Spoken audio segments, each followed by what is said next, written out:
In this tutorial in CyberLink PowerDirector, I'd like to give you some basic tips on editing subtitle text that's created by the text-to-speech converter. That's a tool you can use if you're a subscriber to PowerDirector 365 currently. Now what I have on the screen is just a visual background. It's a car on a color board. And I have a one-sentence narration. And what I'd like to do is to take this narration, turn it into subtitles, and then do some editing, because you're going to see the subtitles aren't always what I necessarily want. So to do that, I'm going to highlight any clip on the audio track, and then I'll right-click and choose Use Speech to Text. When I do that, I have this option, and here in this case it's very important for me to uncheck the box that says Transcribe Selected Range Only, because I have this area on the right, as you can see, that's also part of this single sentence, and I want to make sure it transcribes everything on that audio timeline. So I'm going to uncheck the box and click Create. Since we're dealing with a sentence, it doesn't take long at all, and I will have the transcription. And let's watch and see how well it did. Let's play this. What this really says, in a nutshell, folks, in a nutshell, is that the more you overcharge people, the less satisfied they will be for having purchased. I need to turn my playhead off of the range here. Now we'll get the whole thing. For having purchased that product. Okay. It did do the other segment. I just forgot to turn the range off.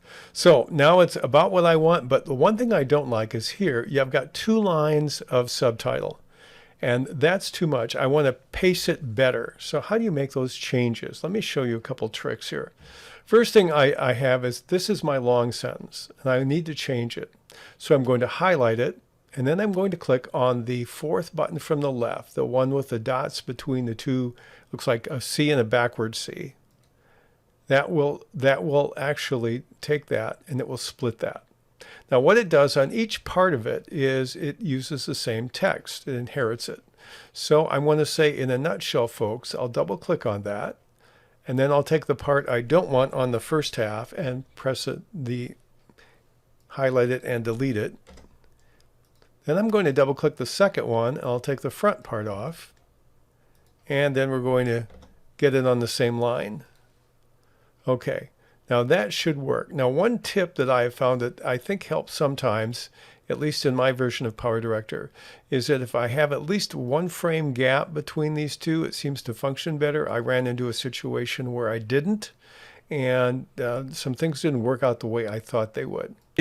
So let's try this segment here and see how it looks with the smaller and shorter phrases in the subtitle room. In a nutshell, folks, in a nutshell, is that the more you overcharge people, the less satisfied they will be for having purchased that product. Okay, so we have that product separate here, and maybe I don't want that. And maybe I want they will be also split out. So I'm going to take this item here, we'll enlarge it, we'll go back to this section here, and we'll split it. Okay, I'm going to put they will be on one line, all by itself. And then I'm going to put for having purchased the product together. I'm going to double check this and take the they will be off.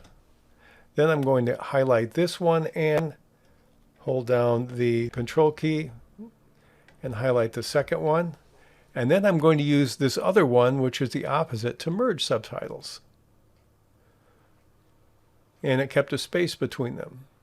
Less satisfied they will be for having purchased the product. Let's see if it did the splits right. Again, I'm going to enlarge this area here and just make it just a very small gap between them. Now let's get back to our product and let's see what it looks like.